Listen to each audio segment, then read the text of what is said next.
వందనాలు తెలియజేస్తున్నాము. అందరికి వందనాలు. అయ్యా మీ అందరికి కూడా వందనాలు. గమనించండి ప్రియులారా, మరి ముఖ్యముగా వాక్యానికి ముందు ఒక మాట చెప్పి మనము వాక్యంలోనికి వెళ్ళిపోదాము.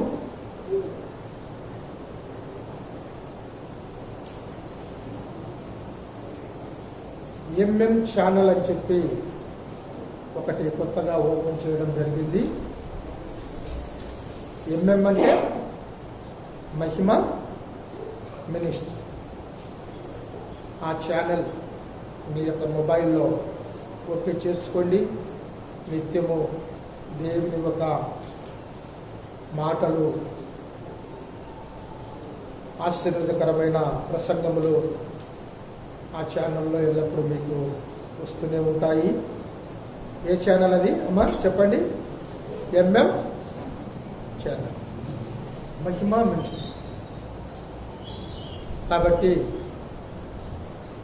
ఎందుకనంటే దేవుని ఒక దర్శనమును బట్టి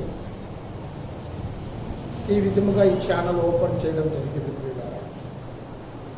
నేను అనుకున్నాను, ప్రార్థన చేస్తూ ఉన్నాను. ప్రార్థన చేస్తూ ఉన్నప్పుడు ప్రభు ఆయన దర్శనంలో చూపించడం జరిగింది. అయితే వీటన్నిటిని కొనడానికి డబ్బు లేదు కదా ప్రభు అని చెప్పేసి మళ్ళా నేను ప్రార్థన చేశాను. ఒక ఈఆర్ఓ గారు, ఆయన ఏదో చేను సమస్య ఉందండి, దాని గురించి ప్రార్థన చేయండి సార్ అని చెప్పేసి నాకు చెప్పాడు. సరే నేను చెప్పి ప్రార్థన చేసినప్పటికీ దేవుడు, నేను కాదు, దేవుడు ఆ సమస్యను తీర్మానం చేసినాడు. అప్పుడు ఆయన అన్నాడు, సార్ మీకేం కావాలి చెప్పండి అని అన్నాడు. ఏమన్నా అడగండి ఇస్తా నేను అన్నాడు. అయ్యా నీ సొమ్ము నాకేమీ అవసరం లేదు, ఎందుకనంటే దేవుడు అది ఉచితముగా ఇచ్చాడు, ఉచితముగా నేను ప్రార్థన చేశాను, దేవుడు కార్యము నెరవేర్చినాడు, అది నేను కాదు అని అన్నాను. అయితే ఆయన అన్నాడు, లేదు సార్ ఏదో ఒకటి కృతజ్ఞతగా నేను కూడా నీకు సహాయం చేయాలనుకుంటున్నాను అన్నాడు. అప్పుడు సరే చెప్తాలే, తర్వాత అడుగుతాలే అన్నాను. ప్రార్థన చేస్తున్నప్పుడు ఇదల్లా దేవుడు నాకు చూపించిన దాన్ని బట్టి అడిగాను. అయ్యా ఇట్లా ఈ విధముగా మొబైల్లో ఒక ఛానల్ ఓపెన్ చేసి దేవుని ప్రసంగము అందరికీ వినిపించాలని అనుకుంటున్నానంటే వాటికి అయిన ఖర్చు నేను ఇస్తానని 8,000 రూపాయలు ఇచ్చాను. ఎంత ఇచ్చాడమ్మా? 8,000 రూపాయలు ఇవ్వగానే వెంటనే కేబుల్, తర్వాత ఈరిగ్గు, తర్వాత వచ్చేసి స్టాండ్ కర్నూలులో పోయి తీసుకొని రావడం జరిగింది. ప్రియులారా, హల్లెలూయా. ఎందుకు ఈ మాట చెప్తున్నానంటే దేవుని కార్యాలు ఎలా ఉంటాయంటే అవి కనపడవు, మనకు ఊహకు అందవు. అనుకోకుండా దేవుడు అకస్మాత్తుగా కొన్ని కార్యాలు చేస్తాడు, కొన్ని మనం అనుకున్నా కూడా జరగవు. ఎందుకో తెలుసా? దేవుడు ఏ సమయానికి ఏది ఇవ్వాలనో అది దేవుడు ఖచ్చితంగా ఇస్తాడు. అయితే దేవుని మీద ఆధారపడి ఉండాలి. సరే, మంచిది ప్రియులారా, మరి వాక్యంలోనికి మనము వెళ్ళిపోదాము. మరి ఈ యొక్క మధ్యాహ్న కాల సమయంలో చక్కటి ఒక అంశాన్ని మనం చూసుకొని కొద్ది నిమిషాలు దేవుని మాటలు మనం ధ్యానించుకొని ముగించుకుందాము ప్రియులారా. మరైతే ఒక గ్రామంలో ఒక స్త్రీ ఉన్నదంట. ఒక గ్రామంలో ఒక స్త్రీ, ఆమె బహు రోగముతో పడి ఉండేది. ఎలాగుండేది? ఆమె రోగముతో ఉండేదంట. ఏంటి ఆ రోగం అనంటే చెప్పుకోరానిది, ఎవరు కూడా అది చెప్పుకోలేని రోగం అంట. భయంకరమైన రోగము, భయంకరమైన వ్యాధి. మరైతే ఆమె బాధను ఎవరికి చెప్పుకోవాలి, ఎవరికి చేయాలని చెప్పేసి అని అనుకుంటున్న సందర్భంలో ఒక ఆయన వచ్చాడు. ఒక ఆయన వచ్చాడు. ఎవరైనా? యేసు ప్రభుల వారు. చూడండి ఎవరామా, ఏ రోగమో మనం చూసుకుందాము. మత్తయి సువార్త 9వ అధ్యాయము 20వ వచనంలో చూడండి త్వరగా. మత్తయి సువార్త 9:20 చూడండి. ఇక్కడ ఆ రోగం ఏమిటి అనేది మనకు స్వచ్ఛంగా దేవుడు ఇక్కడ తెలపరుస్తున్నాడు. బైబిల్ ఉన్నవారు తీశారంటే చదవండి, లేదంటే నేనే చదువుతాను. ఆ సమయమున ఇదిగో 12 సంవత్సరముల నుండి రక్తస్రావం రోగము గల ఒక స్త్రీ నేను ఆయన పై వస్త్రమును మాత్రము ముట్టితే బాగుపడునని తనలో తాను అనుకొని ఆయన వెనుకకు వచ్చి ఆయన వస్త్రము చెంగు ముట్టెను. యేసు వెనుకకు తిరిగి ఆమెను చూసి, కుమారి ధైర్యముగా ఉండుము, నీ విశ్వాసము నిన్ను బాగుపరిచెను చెప్పగా ఆ గడియ నుండి ఆ స్త్రీకి బాగు పడెను. గమనించండి. హల్లెలూయా. బైబిల్ చదువుకున్నప్పుడు బైబిల్కి వెళ్ళి చూడండి. వాక్యం చెప్పేటప్పుడు ఎవరికెళ్ళి చూడాలి? నాకెళ్ళి చూడండి. ఇక్కడ దేవుడు మాట్లాడుతున్నాడు. గమనించండి ప్రియులారా, యెరూషలేము పట్టణమునందు యేసుక్రీస్తుల వారు గద్దెరేను అనబడిన ఒక దేశానికి వెళ్ళాడు. ఏ దేశం అది? గద్దెరేను అనబడిన ఒక దేశానికి వెళ్ళాడు. ఆ దేశానికి వెళ్ళినప్పుడు అక్కడ సైనా దెయ్యములు పట్టిన వాడు ఉన్నాడు. ఆ దయ్యాలను విడిపించి వానిలో నుంచి దేంట్లోనికి ప్రవేశపెట్టాడు? పందులలోనికి ప్రవేశపెట్టాడు. ఆ సంఘటన ఆ దేశం అంతా కూడా తెలిసింది. వాళ్ళందరూ వచ్చి యేసు ప్రభు దగ్గరికి వచ్చారంట. ఒక వ్యక్తి బాగు చేశాడు అనుకో, మేలు చేస్తే వాడిని మంచి అనుకుంటామా చెడు అనుకుంటామా చెప్పండి. ఒక వ్యక్తి మనకు హెల్ప్ చేసినాడు, హెల్పింగ్, ఒక సహాయం చేసినప్పుడు మనము అతనికి కృతజ్ఞతగా మంచివాడంటామా చెడ్డవాడంటామా? మంచివాడంటాము కదా. మరి అయితే ఇక్కడ గద్దెరేను అనబడిన ఈ దేశము వారు వచ్చి, అయ్యా నువ్వు మా దేశానికి రావద్దు, వెళ్ళిపో అన్నాడు. అది 8, 9, 10 అధ్యాయాలు మీరు చదవండి. ఇంటికి వెళ్ళిన తర్వాత మీకు కనపడుతుంది.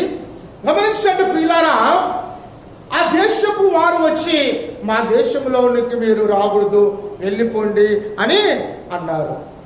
చూడండి, ఒకవేళ అది కూడా మీకు చూపిస్తాను. 8:28 చూడండి.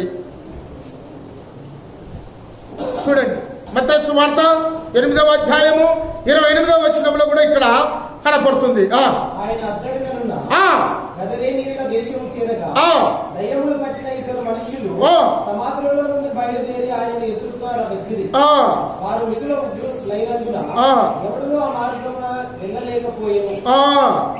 చూడండి ప్రియులారా, చాలు. ఎందుకంటే మీకు చూపించడానికి చదివిస్తున్నా. సబ్జెక్టు మనకు అది కాదు, మన సబ్జెక్ట్ వేరే. కాకపోతే మీకు అర్థం అవలాగా కొంచెము లోతుగా తీసుకువెళ్ళారు. కాబట్టి గమనించండి ప్రియులారా, ఆ దేశపు వారంట యేసు ప్రభు దగ్గరకు వచ్చి, అయ్యా నువ్వు మా దేశంలోనికి రావద్దు, నువ్వు వెళ్ళిపో అన్నప్పుడు తిరిగి ఆయన వచ్చాడు. తిరిగి ఆ స్వదేశమునకు వచ్చినాడు. ప్రియులారా చూడండి, 9 మొదటి వచనం చూడండి.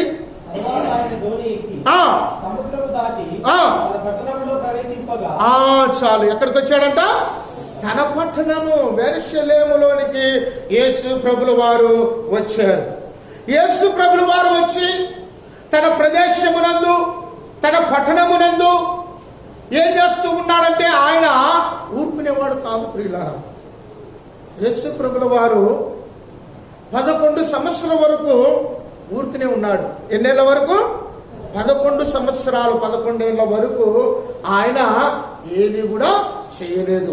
12వ ఏట, 12వ సంవత్సరములు ఎప్పుడైతే పడ్డాయో, అధికారపుతోను ఆ యెరూషలేము దేవాలయములో ఏం చేస్తున్నాడు? అధికారముతో బోధిస్తున్నాడు. 12 సంవత్సరాల వయసులోనే జ్ఞానులతో, బైబిల్ పండితులతో తర్జుమా చేస్తూ ఉన్నాడు. ప్రియులారా, అక్కడి నుంచి మొదలుపెట్టిన ఆ యొక్క సువార్త 33.5 సంవత్సరములు ఆయన యేసుక్రీస్తుల వారు భూమి మీద బ్రతికి అనేకమైన అద్భుతాలు, కార్యాలు, సూచక్రియలు, మహత్కార్యాలు, చనిపోయిన వారిని లేవనెత్తడం, బ్రతికించడం, అనేకమైన పట్టణాలు, పల్లెలు, గ్రామాలు, వాడవాడలు, వీధి వీధులు తిరిగి సువార్త చెప్తూ వచ్చాడు. ప్రియులారా, తండ్రి చిత్తమును నెరవేర్చాడు. నేనే దేవుడని ఆయన రుజువు చేసుకున్నాడు. కాబట్టి అలాంటి సందర్భములో ఆ పట్టణంలో ఒక స్త్రీ, ఆమె పేరేం పేరంట? రక్తం. ఆమె సొంత పేరేమిటో బైబిల్లో లేదు, కానీ బైబిల్లో ఉన్న పేరేంటి? ఆమెది రక్తస్రావం. రక్తము కారేది. ఎంతో డబ్బును కూడబెట్టుకొని సంపాదించిందంతా కూడా అనేకమైన వైద్యుల దగ్గరికి వెళ్ళింది, డాక్టర్లు సంపాదించింది. ఆయుర్వేదం ఎత్తనేది ఇప్పుడు వచ్చినాయి కదా, ఇంగ్లీష్ మీడియం కదా. ఇంగ్లీష్ అంటే ఎంబీబీఎస్ చదివినారంటే డాక్టర్ల దగ్గరికి వెళ్తారు. అప్పుడు ఎలా ఉండేదంటే నాటు వైద్యం అంటే మూలికలతో తయారు చేసేవారు. కొండ మూలికలతో తయారు చేసి ఆ యొక్క నాటు మందును ఇచ్చేవారు. నా చిన్నతనంలో కూడా ఉండేది ప్రియులారా. ఇప్పుడు ఎక్కువ అంతా ఆర్ఎంబీ డాక్టర్లు కూడా, ఎంబీబీఎస్ డాక్టర్లు కూడా ఏం చేస్తున్నారు? అన్ని మొత్తము మాత్రలు ఇస్తున్నారు. అవి కూడా మూలికలతోనే కొన్ని తయారవుతున్నాయి. సరే, ఏదేమైనా ఆ యొక్క ఆ స్త్రీ అంతా సొమ్మునంతా ఖర్చు పెట్టుకుంటుంది. సంపాదన అంతా కూడా ఏం చేస్తుందంటే డాక్టర్లు పెట్టుకుంటుంది. కనపడిన వారికి అక్కడ బాగవుతుందంటే పరిగెత్తడం, ఇక్కడ బాగవుతుందంటే పరిగెత్తడం, ఎక్కడ బాగవుతుందంటే అక్కడ పరిగెత్తి పోతూనే ఉంది, పరిగెత్తుతూనే ఉంది, డబ్బులు ఖర్చు పెట్టుకుంటూనే ఉంది. ఎన్ని సంవత్సరాలు అయింది? రైట్, 12 సంవత్సరాల నుంచి ఆమె బాధ ఏమిటో తెలుసా? భయంకరముగా రక్తము కారటం, భయంకరమైన స్మెల్, చెడు వాసన. ఎవరు ఆమె దగ్గర ఉండే పొజిషన్ లేదు, ఆమె ఎవరి దగ్గరికి పోయే పొజిషన్ లేదు, అవకాశం లేదు. ఎందుకో తెలుసా? ఆ రక్తం కారుతున్నప్పుడల్లా ఆ యొక్క బ్లడ్ వాసన, ఆ చెడు వాసన వస్తున్నప్పుడు భయంకరముగా బాధపడేదంట ఆ స్త్రీ. అయితే ఆ స్త్రీ అలాంటి పరిస్థితిలో ఉన్నప్పుడు, అలాంటి సందర్భంలో వచ్చాడు ఒక ఆయన. ఎవరైనా? యేసయ్య వచ్చాడు. హల్లెలూయా! రానే వచ్చాడు యేసు ప్రభుల వారు. 12 సంవత్సరముల నుంచి బాధపడుతున్న ఆ స్త్రీకి నేనేం జరగబోతుంది? స్వస్థత జరగబోతుంది. ఎందుకని తెలుసా? ఎవరు వచ్చారు? యేసయ్య వచ్చాడు. ఆ యేసు ప్రభుని గూర్చంట ఈ స్త్రీ ఇనిందంట. యేసు ప్రభు దయ్యాలు విడిపిస్తున్నాడు, కుష్ఠరోగులు బాగు చేస్తున్నాడు, చనిపోయిన వాళ్ళని లేవనెత్తుతున్నాడు. కనుక నేను కూడా యేసయ్య దగ్గరికి వెళితే నా చెప్పుకోలేని రోగము బాగవుతానని విశ్వాసంతో వచ్చిందా? విశ్వాసంతో వచ్చిందా? విశ్వాసంతో వచ్చింది. వచ్చిన ధైర్యం చాడలేకపోయింది పిల్లారా. ఎందుకో తెలుసా? ఒకవేళ నేను అనుకుంటున్నాను యేసు ప్రభు అక్కడ నిండే గానా ఏమన్నా ఆమె మాట్లాడుదేమో, అయ్యా నా పరిస్థితి ఇదని చెప్పుకునేమో. కానీ అక్కడ ఎవరున్నారు? యేసు ప్రభు ఉన్నాడు, జనులున్నారు, శిష్యులున్నారు, ప్రజలందరూ కూడా ఉన్నారు. మరి అయితే ఈమె సిగ్గుతో, ఈ స్త్రీ సిగ్గుపడుతుంది. ఎందుకు తెలుసా? ఈ రక్తము కారుతుందని చెప్పుకోలేని పరిస్థితి. అలాంటి సందర్భంలో ఒకే ఒక ఉపాయము ఆమె ఎన్నుకోయింది. ఏంటి ఆ ఉపాయం అంటే, యేసయ్య సిగ్గు మాత్రం నేను ముట్టుకుంటాను, ఆయన వస్త్రం ముట్టుకుంటే చాలు నేను బాగుపడతాననే ఒక విశ్వాసము ఆమెలోనికి వచ్చింది ప్రియులారా. ఆమెలోనికి వచ్చింది. అప్పుడంట ఎనికి నుంచి, అది కూడా ఎక్కడి నుంచి పుట్టింది? ఎనికి భాగము నుంచి. ఎవరు ఎనికి భాగము నుంచి? యేసు ప్రభు ఎనికి భాగము నుంచి వెళ్ళి ఏం చేసింది? అలా చెంగు ముట్టుపోయింది. ముట్టుకోగానే ఏమైందంట? వెంటనే ఏమైంది? స్వస్థత పొందింది. ఆ కారుతున్న రక్తం ఏమైపోయింది? ఆ గడియలోనే ఆగిపోయాను. హల్లెలూయా!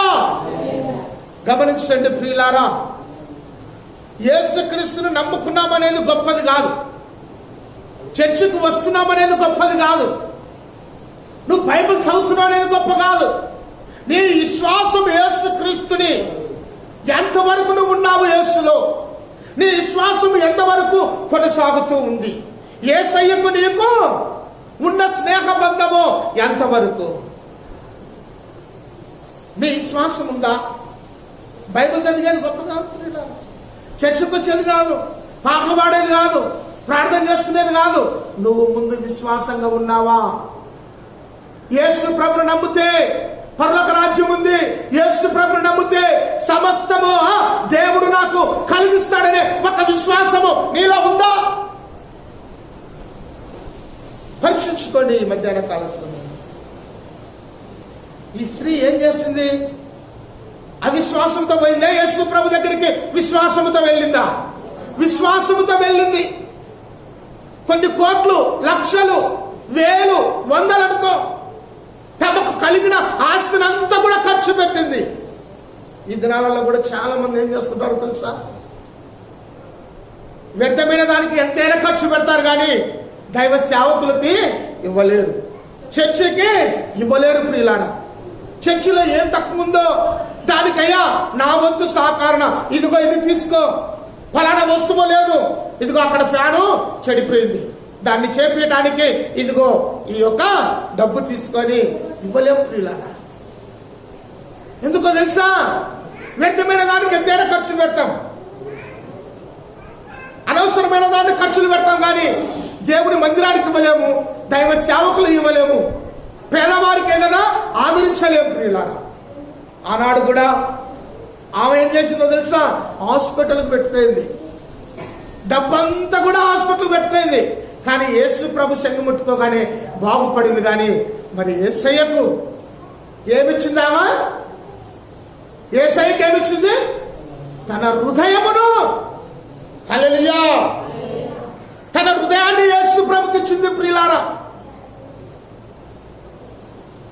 ఒక ఊర్లో భార్య భర్తలు ఇద్దరు ఎంప్లాయ్, ఉద్యోగస్తులు. ఎప్పుడు చూసినా వాళ్ళు ఏం చేసేవారంట? అదే పనిగా హాస్పిటల్ పెట్టుకునే వాళ్ళంట. డబ్బంతా మొత్తం వచ్చినట్టు నెలసరి డబ్బంతా హాస్పిటల్ పెట్టుకునే వాళ్ళంట. ఆ గ్రామానికి నేను వెళ్ళడం జరిగింది. అక్కడ వాక్య పరిచర్య అయిపోయిన తర్వాత ఇక పలానా పాస్టర్ గారు వచ్చారు, పలానా నందికొట్కూరు నుంచి అని చెప్పగానే వారు పరుగున వచ్చారు. భార్య భర్త వచ్చి, అయ్యా పాస్టర్ గారు, సార్ ఈ విధముగా మాకు రోగాలున్నాయి, ఇద్దరము ఉద్యోగస్తులమే, నా భార్య ఉద్యోగస్తురాలే, నేను ఉద్యోగస్తునే, అయితే నెలసరి రాగానే మా ఉద్యోగానికి వస్తున్న డబ్బులు నెల జీతం కాదని అప్పు తెచ్చుకొని మరలా మేము హాస్పిటల్కు పెడుతున్నాము అని చెప్పారు. నేను అప్పుడు అడిగాను, క్వశ్చన్ వేసినవారు, అయ్యా దశమ భాగములు మీరు చూస్తున్నారా అని చెప్పారు. దశమ భాగాలు మీరు తీయడం లేదు అన్నారు. పోనీ సేవకులకు, పాస్టర్ గారికి, సేవకులకు ఏమైనా గుప్పిలు ఇప్పుతున్నారా? ఏదోనయ్యా ఎప్పుడో బుద్ధి పుట్టినప్పుడు. పోనీ సంఘంలో ఏం తక్కువ ఉందో సంఘానికి ఏమన్నా గుప్పిలు ఇప్పుతున్నారా? ఎప్పుడో ఒకసారి. దశమ భాగము తీయడము లేదు, సంఘానికి ఇవ్వడము లేదు, సేవకులకు ఇవ్వడము లేదు. ఇంకా ఏమి అయినప్పుడు ఆ డబ్బులు ఎక్కడ పోవాలిగా? ఏదో పూర్వకంగా వెళ్ళిపోవాలి కదా, వెళ్ళిపోవాల్సిందే కదా. మరలా నువ్వు దేవుని నమ్ముకున్నావు, దేవుని మందిరానికి వస్తున్నావు, వాక్యం వింటున్నావు, పాటలు పాడుతున్నావు, ప్రార్థన చేసుకుంటున్నావు, బైబిల్ చదువుతున్నావు, అన్ని చేస్తున్నావు. కానీ నీ చెయ్యి మాత్రం ఏం చేస్తున్నావు?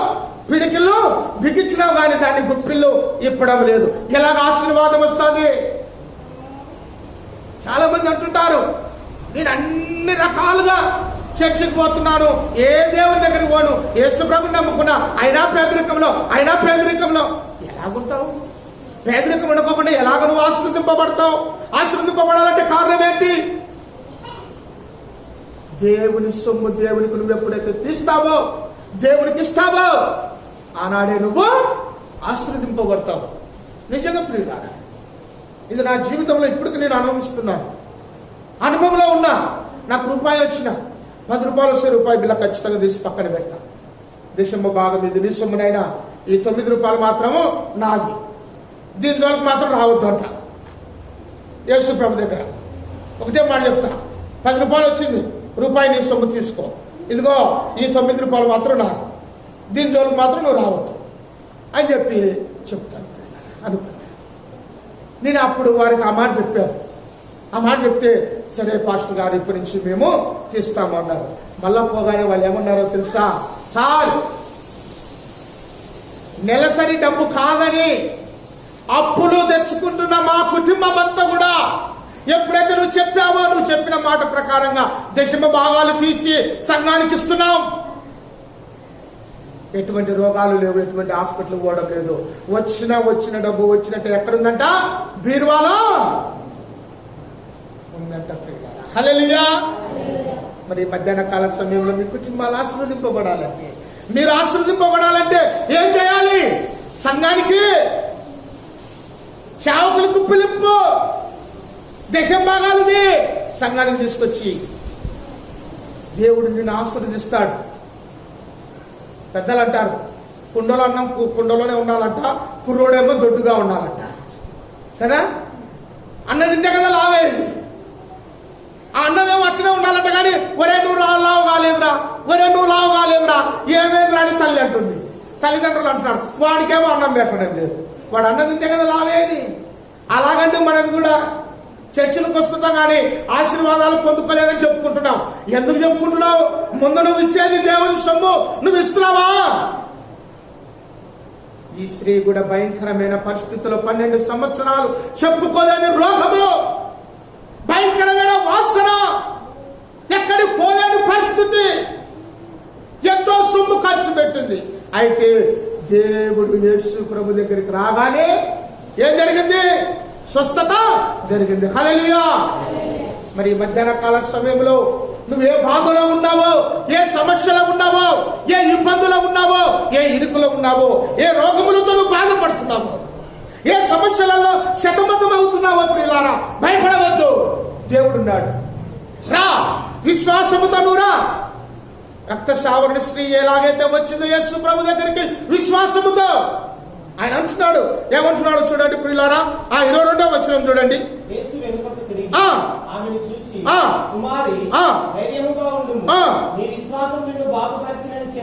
చాలు చూడండి ప్రియులారా, ఏం బాగుపరిచిందంట? విశ్వాసము. యేసు ప్రభు దగ్గరికి వస్తున్నా నీవు, మందిరానికి వస్తున్నా నీవు, వాక్యం వింటున్నా నీవు, పాటలు పాడుచున్నా నీవు, పరిచయం చేస్తున్నా నీవు, ఏముండాలంట? విశ్వాసం ఉంచు. ఎవరి మీద? యేసు ప్రభు మీద విశ్వాసం ఉంచండి ప్రియులారా. ఈ దినాలలో చాలా మంది ఏం చేస్తున్నారో తెలుసా? యవనస్తులు, స్టూడెంట్ అనబడిన వారు చాలా మంది ఏం చేస్తున్నారు? నీ కొరకు నేను ప్రాణమే ఇస్తా. ఏమంటున్నారు? నీ కొరకు నేను ప్రాణం ఇస్తా. ఎందుకని? నిన్ను నేను ప్రేమిస్తున్నా, నువ్వంటే నాకు ఇష్టం, నేను నిన్ను నమ్ముతున్నాను, విశ్వసిస్తున్నాను. చూడండి, ఈ లోకానికి సంబంధించిన దాని కొరకు పరిగెత్తుతున్నారే గాని ఎంతమంది దేవుడు ఎందరి ద్వారా, ఎంతమంది సేవకుల ద్వారా వాక్య రూపకములో హెచ్చరిక చేస్తున్నా కూడా ఆ హెచ్చరికను మర్చిపోయి మరలా సోయుక్తి, ఇంకా సంబంధమైన శరీర కోరికలు, నేత్రాశలు, లోకాశలలో పడిపోతున్నారే గాని విన్నంతసేపు మాత్రమే ఓహో ఇలా ఉండాలనా, సరే చూద్దాం అని అనుకుంటారు కదా.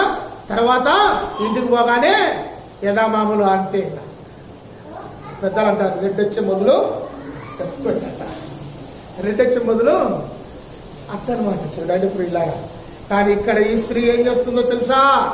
విశ్వాసముతో యేసు ప్రభు దగ్గరికి రావడం జరిగింది. విశ్వాసముతో యేసయ్య దగ్గరికి రావడం జరిగింది. కాబట్టి ఏం జరిగింది? స్వస్థత, రోగం బాధైంది. ఆయనకున్న సమస్తము అంటే ఏంటి? శరీరములో ఏ బాధ అయితే ఉందో, నలిగిపోతుందో, 12 ఏళ్ల నుంచి 12 సంవత్సరాల నుంచి బాధపడుతున్న ఆ స్త్రీ ఒక్క క్షణములోనే, ఒక్క సెకండ్లోనే యేసయ్య సంఘం ముట్టుకోగానే బాగుపడింది. విశ్వాసముతో ప్రభు అంటున్నాడు, ఏమంటున్నాడు? కుమారి, నీ విశ్వాసమే నిన్ను బాగు చేసింది. స్వస్థపరుచుంది. మరి విశ్వాసంతో నువ్వు ఉన్నావా? యవ్వన కాలంలో ఉంటున్న చెల్లెమ్మలు మీరు ఎలాగున్నారు? మీ బిహేవియర్ ఎలాగుంది? యేసు ప్రభు మీద నువ్వు విశ్వసిస్తున్నావా? యేసు ప్రభు మీద నువ్వు ప్రేమిస్తున్నావా? యేసు ప్రభుని నమ్ముతున్నావా? పేరుకు మాత్రమే నువ్వు ఉంటున్నావా? తమ్ముట్లో జాగ్రత్త. ఈ లోకం మాయ. ఈ మాయలో నువ్వు పడ్డావంటే లేలేవు. జాగ్రత్త. సాతానుడు శోధిస్తాడు. భయపడవద్దు. కష్టాలు వస్తాయి, భయపడవద్దు. నిందలు వస్తాయి, భయపడవద్దు. సరైన సంబంధాలు రాలేదని భయపడవద్దు. అప్పులు రాని భయపడవద్దు. నేను ఈ చదువులో పరీక్షల్లో నేను పాస్ అవుతానా లేదా అని భయపడవద్దు. ప్రియులారా, దేనికి నువ్వు భయపడవద్దు. అన్నిటినీ జయించే దేవుడు మన పక్షములో ఉన్నాడు. ఎప్పుడు నువ్వు విశ్వాసముతో యేసు ప్రభు దగ్గరికి వచ్చినప్పుడు ప్రియులారా, అవిశ్వాసముతో కాదు, విశ్వాసముతో రావాలి. విశ్వాసముతో నువ్వు ఎప్పుడైతే యేసయ్య దగ్గరకు వస్తావో ఆ క్షణంలోనే నువ్వు ఈ యొక్క రక్తస్రావణ స్త్రీ ఎలాగైతే స్వస్థత పొందిందో అలాగ నువ్వు కూడా దేవుని బిడ్డగా నువ్వు స్థిరపడిపోతావు. నీకున్న సమస్యల నుండి దేవుడు విడుదల కలిగిస్తాడు. గమనించండి, హృదయమును శుద్ధి చేసుకొని యేసు వైపును ఉండి విశ్వసించు. నమ్ము, యేసయ్య ఉన్నాడని నమ్ము. నమ్ముట నీవు అంతైతే నమ్మువానికి సమస్తము సాధ్యం అంటున్నాడు ప్రియులారా. మరి కాబట్టి ఈ యొక్క మధ్యాహ్న కాల సమయంలో నేను ముగించబోతూ ఉన్నాను. ఎలాగున్నావు? నీ జీవితం ఎలాగుంది? నీ బ్రతుకు ఎలాగుంది? యేసు ప్రభుని నమ్ముతున్నాను అంటున్నావు కానీ అమ్ముకుంటున్నావా? అమ్ముకున్నాడు ఎవరు? ఇస్కరియోతు యూదా. ఎంత వెలగట్టాడు యేసు ప్రభుకు? 30 నాణ్యాలు. 30 ఎండి నాణ్యాలకు యేసు ప్రభుని అమ్ముకున్నాడు ప్రియులారా. యేసు ప్రభుని అమ్మాడు. యేసు ప్రభు మన కొరకు ఆయన చనిపోయాడు. మన కొరకు ఆయన మరణించాడు. ఆయన ఏ పాపము చేయలేదు. మన నిమిత్తము మన పాప భారము, శిక్ష భారము, వ్యాధి భారము తన భుజము పైన వేసుకొని మన కొరకు బలియాగం అవటానికి ఆయన 2022 సంవత్సరాల క్రితమే ఈ భూమి మీదకి యేసుక్రీస్తుల వారు మానవ రూపంలో వచ్చి ఆయన పుట్టి మనం పొందవలసిన శిక్ష యేసు ప్రభుల వారు యెరూషలేము వీధులలో వెంచబడ్డాడు. వాళ్ళంతా గాయపరుచుకున్నాడు. 39 కొరడాల దెబ్బలు, భయంకరమైన అరికాలు మొదలుకొని నన్నెత్తి వరకు స్వస్థత లేనట్టుగా ఎంతో భయంకరముగా ఆయన దెబ్బల చేత మనకు బదులుగా ఆయన శిక్షణ పొంది చనిపోయి తిరిగి లేచి మన పాపములను అన్నిటినీ కూడా ఆయన శిలలో కార్చిన రక్తము శ్రేష్టమైనదని, అమరక్తమని, పరిశుద్ధమైనది, కలంకం లేని రక్తము, నీతిమంతుని రక్తమని మనకు గుర్తు చేసి మన పాపంలో కడిగి శుద్ధీకరణ చేసి తన సొత్తుగా మార్చుకున్న యేసయ్యని నువ్వు ఎలాగ నమ్ముతున్నావు? ఆయన దగ్గరికి ఎలాగ వస్తున్నావు? విశ్వాసముతో వస్తున్నావా? అవిశ్వాసముతో వస్తున్నావా? జాగ్రత్త ప్రియులారా.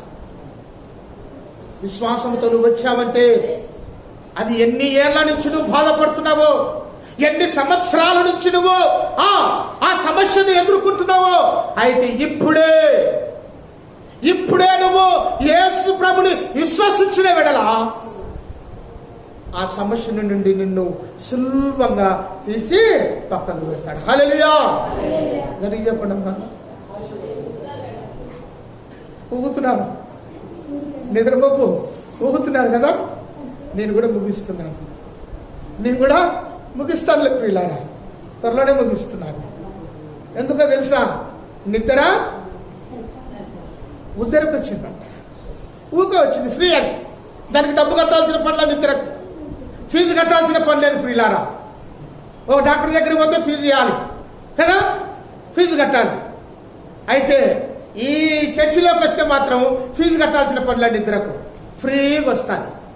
ఒక ఆయన ధనవంతుడు, బాగా డబ్బు ఉంది, కానీ అతనికి నిద్రే రాదంట. అతనికి రాత్రి నిద్ర రాదు, పగులు నిద్ర రాదంట. సరేలే, నేను ప్రార్థనకు వెళ్ళాను ఆ ఊరికి. ఆ యొక్క ప్రాంతానికి వెళ్ళినప్పుడు ఆ గ్రామంలో సువార్త ప్రకటిస్తున్న సందర్భంలో ఏం జరిగింది, ఆయన రావడం జరిగింది చర్చిలోనికి.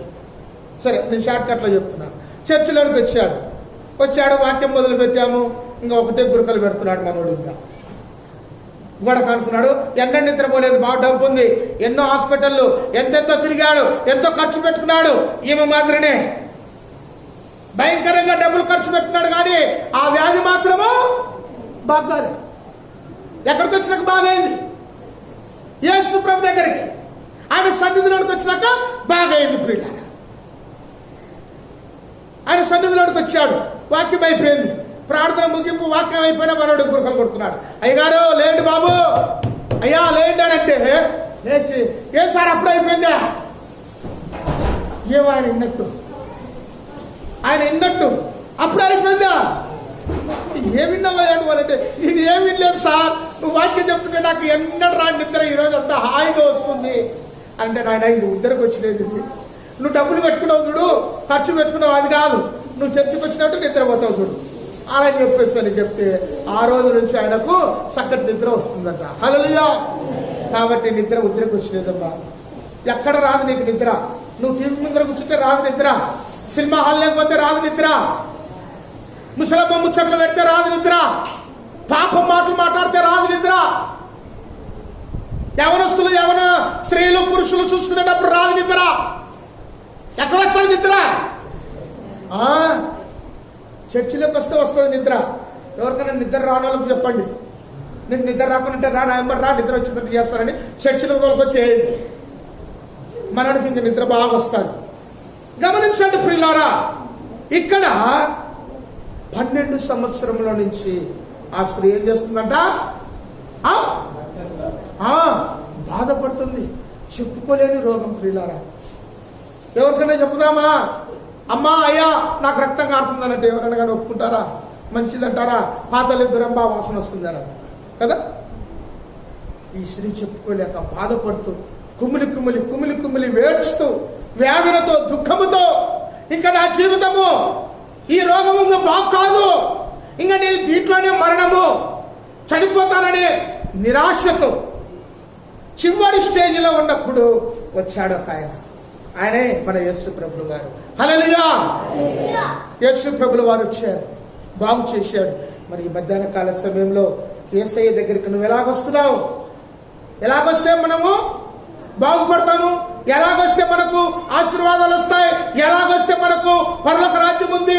ఎలాగొస్తే మనకు మన కుటుంబానికి దీవెనలు ఉన్నాయి? చెప్పండి. యేసయ్య దగ్గరికి ఎలాగ రావాలి? అందరు చెప్పాలి గట్టిగా. నువ్వు ముగిస్తావా లేకపోతే ఇంటికి పోవాలన్నట్టుంది మీరు చెప్పే మాట. మీరు చెప్పే మాట ఎట్టుందంటే నువ్వు ముగిస్తావా మేము ఇంటికి పోవాలన్నట్టుంది. 1 గంట అయినా మిమ్మల్ని పంపించను. అలాగైతే 1 గంట అయినా మిమ్మల్ని ఇంటికి పంపించను. హల్లెలూయా. ఎలాగ రావాలి యేసు ప్రభు దగ్గరికి? విశ్వాసముతో రావాలి. మరి ఉందా విశ్వాసం నీకు? ఒకవేళ ఆ విశ్వాసాన్ని కోల్పోయి ఉంటే, యేసుని నమ్ముకున్నావే కానీ విశ్వాసాన్ని కోల్పోయి ఉంటే, దేవునికి వ్యతిరేకమైన క్రియలు నీలో ఉండి, నీ చూపులు, మాటలు, తలంపులు, నడవడికలు, చేస్తున్న పని, ఉద్యోగంలో, కష్టములో, చేతి పనిలో, నీ కుటుంబంలో, ఇంకా బయట వీధిలో ఒకవేళ దేవునికి విరోధమైన క్రియలలో నువ్వు నడుచుకొని నీ విశ్వాసాన్ని కోల్పోయావేమో, అయితే ఇది మిక్కిలి అనుకూలమైన సమయం. ఏం చేయాలి? నువ్వు ఏం చేస్తున్నావో ఆ చెడు క్రియలన్నీ కూడా వదిలిపెట్టి యేసు ప్రభు దగ్గరికి వచ్చిన నీవు విశ్వాసము తాగనడుపు. నీ పాపములన్నీ కూడా యేసు ప్రభు దగ్గర ఒప్పుకో. దేవుడు నిన్ను నీ పాపములను క్షమించి ఏం చేస్తాడు?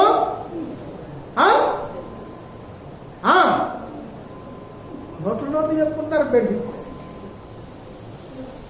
నీ పాపములను క్షమించి ఏం చేస్తాడు? నిన్ను నీ కుటుంబాన్ని ఆశీర్వదిస్తాడు. నీ కుటుంబాన్ని ఆశీర్వదిస్తాడు. ఈ లోకం వదిలినా పరలోక రాజ్యంలో మనము చేరుతాము. కాబట్టి ఈ రక్తస్రావణ 12 సంవత్సరముల నుంచి ఆమె పేరే అని వచ్చింది. ఇంకా బైబుల్ ఆమె పేరే ఏమని వచ్చింది పేరు? చూడండి ప్రియులారా, ఆమె ఎంత ఉంటేనో, ఎంత బాధ ఉంటేనో, ఎంత దుఃఖంతో ఉంటేనో, ఎంత వ్యాధులు ఉంటేనో 12 సంవత్సరాలు ఆ రక్తము బ్లడ్ కారుతూ ఉంటే ఆ వాసన భయంకరమైన వాసన. చూడండి ప్రియులారా, ఆ వాసనతో తట్టుకోలేక ఎన్నో ప్రయత్నాలు చేసిండొచ్చు చనిపోదామని. ప్రయత్నాలు ఎన్నో చేసింది చనిపోదామని, కానీ చనిపోలే. కారణం ఏంటో తెలుసా? ఆమె పేరు బైబిల్లో ఎక్కడానికి, యేసుక్రీస్తు వచ్చి ఆమెను స్వస్థపరచడానికి దేవుడు ఆ కార్యాన్ని చేయడానికి నిర్మించినాడు. హల్లెలూయా! ఆ కార్యాన్ని చేయడానికి నిర్మించాడు కాబట్టి ఆమె ఎన్ని ప్రయత్నాలు చేసినా సావలే. దుఃఖపడింది, బాధపడింది. 12 సంవత్సరాలు వేదనతో కృంగిపోయింది. ఇంకా పాతాళానికి పోయింది, చెమ్మల్ల ఖర్చు పెట్టిపోయింది. కానీ 5 వేసాలు లేకుండా, పైసా ఖర్చు లేకుండా సులభంగా ఫ్రీగా ట్రీట్మెంట్ ఎవరిచ్చారు? యేసు ప్రభుల వారు. ఫ్రీ ట్రీట్మెంట్, ఫీజు లేదండి, డబ్బు లేదండి. యేసు ప్రభు దగ్గరికి వచ్చామంటే నువ్వు ఏ రోగంతోనైనా సరే, ఏ బాధతోనైనా సరే, ఏ ఇబ్బందులున్నా సరే, ఎటువంటి పరిస్థితిలో ఉన్నా డబ్బు లేకోకుండా నీకు ఫ్రీ ట్రీట్మెంట్ ఎక్కడ దొరుకుతుంది? యేసయ్య దగ్గర దొరుకుతుంది, యేసు ప్రభు దగ్గర దొరుకుతుంది. చెప్పండి మీరు ఎవరికైనా కూడా, మీ స్నేహితులకు, అన్యులకు, మీ పొరుగు వారికి, పక్క వారికి చెప్పండి. ఏదైనా బాధ ఉందంటే నీ బాధ పోవాలంటే ఒకటే కారణం, ఫ్రీ ట్రీట్మెంట్. నీ బాధ పోతుంది రా, 75 పైసలతో. ఏంటి? యేసు ప్రభు దగ్గరికి రా. ఎలాగరా? విశ్వాసముతో రా. చెప్పండి, విశ్వాసముతో వచ్చిన వెడల ఫ్రీ ట్రీట్మెంట్, డబ్బొద్దు. పెద్దలు అంటారు పైసలు లేకుండానే పరలోక రాజ్యం. 10 పైసలు కూడా ఖర్చు ఉండదండి పరలోక రాజ్యానికి. పైస కూడా కట్టాల్సిన పని లేదు పరలోక రాజ్యం పోవాలంటే. ఏంటి? విశ్వాసం. హృదయం మాత్రం దేవునికి ఇవ్వాలి. కాబట్టి మరి ఈ మధ్యాహ్న కాల సమయంలో యేసు ప్రభువును నమ్ముకున్నానని చెప్పుకుంటున్నా. నువ్వు ఎలాగున్నావు? నీ జీవితం ఎలాగుంది? నీ పరిస్థితి ఎలాగుంది? నువ్వు ఎలాగున్నావు? నీ నడవడికలు, నువ్వు చేస్తున్న పనులలో ఎలాగున్నావు ప్రియులారా? మరి యేసయ్యని నమ్ముకొని విశ్వసించి దేవుని పరిపూర్ణముగా నువ్వు ఉంటున్నావా? దేవుళ్ళలోనికి వస్తున్నావా? వచ్చిన ఎడల దేవుడు నిన్ను దీవించి ఆశీర్వదిస్తాడు విశ్వాసముతో. ఒకవేళ అలాంటి విశ్వాసం లేకపోతే ఇది మిక్కిలి అనుకూలమైన సమయము. అందరూ కూడా మోకరించండి, కళ్ళు మూసుకొని 2 చేతులు జోడించి పెద్ద మోకాళ్ళ పైన ఉండి, దేవా నిజముగా నేను పాపిని, అవిశ్వాసముతో నేను వచ్చానయ్యా నీ సన్నిధిలోనికని అందరూ కూడా తమ నోటు గుంట ఒప్పుకోండి. దేవుడు మిమ్మల్ని దీవిస్తాడు, ఆశీర్వదిస్తాడు ప్రియులారా. దేవుడు నిన్ను దీవించి ఆశీర్వదిస్తాడు. ప్రార్థన. అందరూ కూడా కళ్ళు మూసుకోండి. 1 నిమిషం మీకు సమయం ఇస్తున్నాను. ఆ 1 నిమిషంలో మీ పాపములన్నింటినీ కూడా ఒప్పుకోండి ప్రియులారా. యవ్వన కాలం ఉంటున్న చెల్లెమ్మలు, తమ్ముళ్ళు, అమ్మ, అక్క, అయ్యా, నీ జీవితం నీ బ్రతికేలాగుంది. నీ జీవితం నీ బ్రతికేలాగుంది. ఇది నీకు అనుకూలమైన సమయము. నువ్వు బ్రతుకున్నావు. ఈ సమయాన్ని, ఈ దినాన్ని, ఈ యొక్క టయాన్ని చూడకోకుండా, ఈ రోజును చూడకోకుండా ఎందరో గనులనబడిన వారు మరణించారు.